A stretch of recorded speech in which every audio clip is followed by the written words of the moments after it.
यदि वो धर्माचरण पूर्वक जीवन व्यतीत किया है और भगवान नाम जपने का अभ्यास किया है तो वृद्धावस्था में वो धर्माचरण उसकी बुद्धि को शुद्ध रखेगा।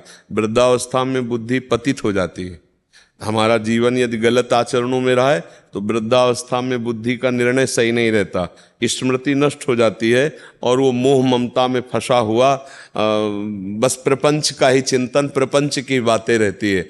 यदि धर्माचरण पूर्वक भजन पूर्वक अपने कर्तव्यों का निर्वाह करता रहा तो वृद्धावस्था में फिर ये बात आने लगेगी कि मेरा मोक्ष हो जाए, मेरा कल्याण हो जाए, इसलिए अब मैं सब बखेड़े छोड़ता हूँ, भले घर में रहूँ लेकिन एक संत की तरह रहूँगा, अपने जीवन को अपने इंद्रियों को संयम में रखूंगा। जो हमारे बच्चों से भोजन प्राप्त हो जाएगा, एक सन्यासी की तरह मैं भोजन ग्रहण करूंगा, सन्यासी की तरह जीवन व्यतीत करूंगा, निरंतर भगवान का भजन करूंगा, तो घर में रहते हुए उसे मोक्ष हो जाएगा। क्योंकि भजन से मोक्ष होता है। मान लो जैसे घर में 5 सदस्य 10 सदस्य होते हैं, अब हमारे 500 सदस्य हैं, है नहीं, बच्चा बच्चिया सब विरक्त संत महात्मा सब ऐसे, तो हमारे ही तो बच्चे हुए। अच्छा आप भी तो सब हमारे ही तो हुए ना। मान लो बैठे हैं तो हम सबसे बात कर रहे हैं, तो आप ऐसे ही एक परिवार को अपना घर जो माने हुए हैं वो प्रभु का मान के, परिवार को भगवत स्वरूप मानकर, अपने को अंदर से माने कि अब मैं गृहस्थ त्यागी हूँ, मानने थे तो है, अब मैं यहाँ ऐसे रहूंगा जैसे किसी आश्रम में रहा जाता है। आश्रम में रहा जाता है तो हमारा मेनू थोड़ी चलता है कि हमें ये खाना है, जो मिला सो खा लिया, जैसे रखा वैसे रह गए और भगवान का भजन किया, तो कभी आप झगड़ा नहीं करोगे क्योंकि अपना आप परिवार मानते नहीं हो, एक सन्यासी का जैसा जीवन, तब मोक्ष हो जाएगा। और अगर राग रखोगे कि देखो मेरे सामने मेरी कमाई हुई संपत्ति को ऐसे कर रहे हैं, ऐसा तुम नहीं कर सकते, ऐसा, तो अतरे दिन लड़ाई झगड़ा होगा और आपका फिर भजन साधन बनेगा नहीं, ममता आसक्ति वैसे ही होगी, फिर मोक्ष नहीं होने वाला। गुरु जी आपके चरणों में ध्यान आने में किसी चीज का लालच है। हाँ बस ठीक है, तो घर में रहने से भी हो जाएगा कल्याण। बाहर मत भागना, बाबा जी बनने की बात मत सोचना, क्योंकि गृहस्थी में रहे हो, अब निर्वाह करना बड़ा कठिन है, तो वहीं रहकर घर में, घर को भगवान का मंदिर समझो, परिवार को भगवान के जन समझो, जो मिल जाए ऐसे भिक्षुक की तरह रहो कि जो भिक्षा में मिल गया खाया, राधा राधा राधा, एकांतवास। अब कोई मित्र नहीं, कोई रिश्तेदार नहीं, कोई नातेदार नहीं, आ गया तो भगवान है, बैठकर प्रेम से भगवान की चर्चा, ऐसे स्वभाव बनाना पड़ेगा, तब गृहस्थी में रहते हुए भगवान को प्राप्त हो जाता है। एक भी क्षण भगवान के सुमिरन से अलग ना जाए। हाँ, अब चाहे वन में रहो और चाहे घर में रहो, अगर भजन ना हो तो वन में रहने पर भी थोड़ी कल्याण हो जाएगा, और भजन हो तो घर में रहने से भी कल्याण हो जाएगा। अरे भैया ऐसे तो घर बने होते हैं। अब हमने थोड़ा मान करके कि भागवती किसमें राधा नाम लगाए, भागवती कर लिया, तो आप भी अपने घर को भागवती कर लो, है कि नहीं। अच्छा कपड़ा वो भी है, कपड़ा ये भी है, हम इसे विरक्त मानते हैं, आप उसे गृहस्थ मानते हैं। बात तो कपड़े की नहीं है, बात अंदर के चिंतन की है। अब आप अपने को विरक्त मान लो कि मैं संसार से विरक्त हो गया, अब मैं गुरु की शरण में होऊंगा, उनके अनुसार चलूंगा, अब ये सब भगवान का घर है, भगवान का परिवार है, भगवान संभाले, अब तो हम भजन करके भगवान को प्राप्त करेंगे। तो बस चिंतन बदल गया तो सब बदल गया।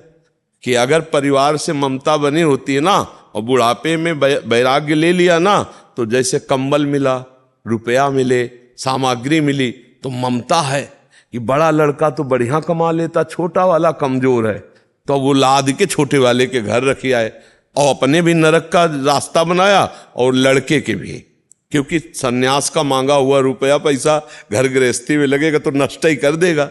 तो इसलिए बहुत सावधानी की जरूरत है। सन्यास का मतलब है सब भाव भगवान में जोड़ देना। ये तो सर्वाणि कर्माणि मयि सन्न्यस्य मत्पराः अनन्येनैव योगेन माम ध्यायन्तु उपासते तेषाम् अहं समुद्धरता मृत्यु संसार सागरात्। भगवान कह रहे हैं जो सारे कर्म मेरे को समर्पित करके मेरी ध्यान उपासना करता रहता है वही सच्चा सन्यासी है। सब कर्म भगवान को समर्पित कर दिए, खूब भगवान के चिंतन में डूबे, तो भगवान कह रहे तेषाम् अहं समुद्धरता मृत्यु संसार सागरात्, मैं उसे मृत्यु संसार सागर से पार कर देता हूँ। खूब नाम जप करो और कोई व्यसन न करो, और व्यसन करने वालों का संग न करो, और एकांत बैठना सीखो। अब एकांत कमरे में बैठे और खूब नाम जप करें, माला से बने माला से, काउंटर से, बिना माला काउंटर से, जैसे बने ईमानदारी से भजन करने से भगवान मिलते हैं। गणना से तो नहीं मिलते ना, भजन कर, पर गणना से क्या होता है, नए में उत्साह बढ़ता है कि एक नियम बना लिया हमको इतने माला करना है, तो उससे उत्साह बढ़ता है। जरूर माला से करना चाहिए। और जब वृत्ति भगवदाकार होने लगती है तब बात अलग है कि निरंतर चल रहा है। महाराज जी वृद्धावस्था क्या होती है? वृद्धावस्था, वृद्धावस्था, वृद्धावस्था, बुढ़ापा। ये देखो, ये वृद्धावस्था की तरफ जा रहे हैं, ये वृद्धावस्था की तरफ जा रहे हैं, ठीक है ना? और हम भी जा रहे हैं धीरे धीरे धीरे धीरे जवानी से बूढ़े होते चले। तो ये वृद्धावस्था, इसके बाद आती मृत्यु अवस्था। मृत्यु अवस्था जानती हो? मर गए, जाके फूंक दिए जाते हैं। हाँ। आशीष कुमार जी वृंदावन से। श्री हरिवंश। राधा वल्लभ श्री हरिवंश महाराज जी। महाराज जी, रामायण की चौपाई में हनुमान जी महाराज कहते हैं, कै हनुमंत विपत्ति प्रभु सोई, जब तब सुमिरन भजन ना होई। महाराज जी, इस चौपाई में सुमिरन भजन एक ही है या अलग है? अलग है। भज धातु सेवायाम, भजन का तात्पर्य होता है सेवा, और सुमिरन का तात्पर्य होता है भगवान की स्मृति। या तो हम भगवान की स्मृति में हैं, और या प्रगट में भगवान की सेवा में हैं, या हम भगवान की मानसिक सेवा में। भज धातु सेवायाम, भजन का अर्थ होता है सेवा, और जो सुमिरन है उसका अर्थ होता है स्मृति। जो भगवत सेवा और स्मृति के बिना समय जा रहा है वही विपत्ति है, वही बड़ा भारी हमारे लिए दुख है।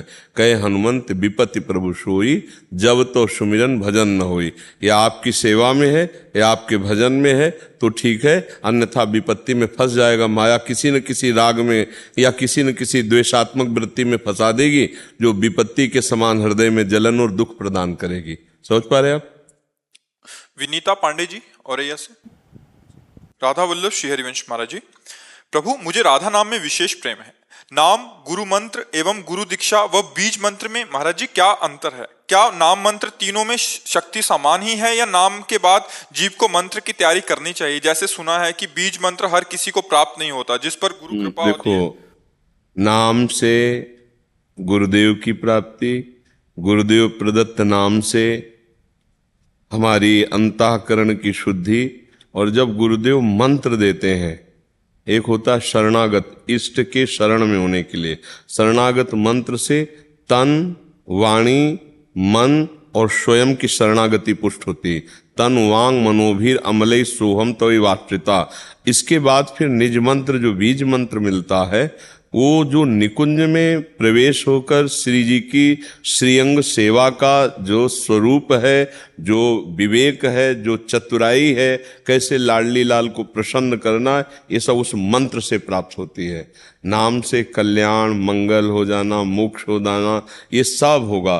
पर अगर हमको निकुंज में श्री जी की सेवा में जाना है सहचरी रूप से, या उसे दास भाव से जाना है, या सखा भाव से जाना है, या गोपी भाव से जाना है, तो अब उन आचार्यों से मंत्र लेना होगा। और आचार्य परंपरा में उस मंत्र के प्रभाव से हम अपनी ठसक में आ जाएंगे कि हम श्री कृष्ण की प्रिय कांता हैं गोपी, हम श्री कृष्ण के प्रिय सखा हैं, सखा भाव।